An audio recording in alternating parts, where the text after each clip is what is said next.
আজকে বাড়িতে ডাল বেশি করে রান্না করা হয়ে গেছে।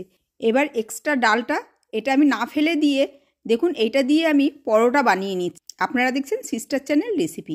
আমার আজকের রেসিপি ডাল পরোটা। দেখে নেওয়া যাক আমার আজকের এই ভিডিওটি। আমি আটার ব্যাটারটা আজকে মেশিনেই তৈরি করব, হাত দিয়ে আটাটা আর মাখবো না। এখানে আমি দেখুন 1 কাপ আটা দিয়ে দিলাম, 1 বাটি বেসন দিয়ে দিলাম, সামান্য একটু জল দিয়ে দিলাম। ডালের মধ্যে যেহেতু আমার লবণ দেওয়া আছে তাই অল্প একটুখানি লবণ দিলাম। এবার এখান থেকে আমি খানিকটা ডাল আমি এর মধ্যে দিয়ে দিলাম, দিয়ে এবার মেশিনটা বন্ধ করে দিয়ে দেখুন আমি এগুলোকে ভালোভাবে মেখে নিচ্ছি।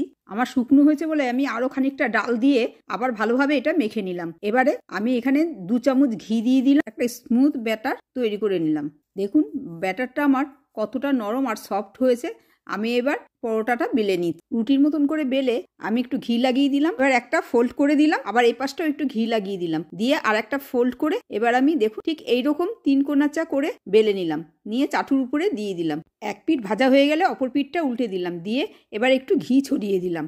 ঘি ছড়িয়ে দিয়ে উল্টে দিলেই ব্যাস এবার আমার সম্পূর্ণ হয়ে গেল একটা পরোটা। আমি আর একটা পরোটা বানিয়ে আপনাদের দেখাচ্ছি। বাচ্চারা তো এরকম পরোটা খেতে চাইবে না, তাই বাচ্চাদের জন্য আমি এটা বানাচ্ছি। আমি এরকম রুটির মতন বেলে নিলাম, এবার এর উপর দিয়ে চিজ দিয়ে দিলাম, 1 চামচ ঘি দিয়ে দিলাম। এবার এক সাইডে চিজটা রেখে অপর দিকটা উল্টে দিলাম, দিয়ে এরকম আর একটা ফোল্ড করে দিলাম, দিয়ে এবারে আমি বেলে এবারও আমি এটা ভেজে নিচ্ছি। এবারে চাটুতে দিয়ে এক পিঠ ভাজা হয়ে গেলে অপর পিঠটা উল্টে দিলাম।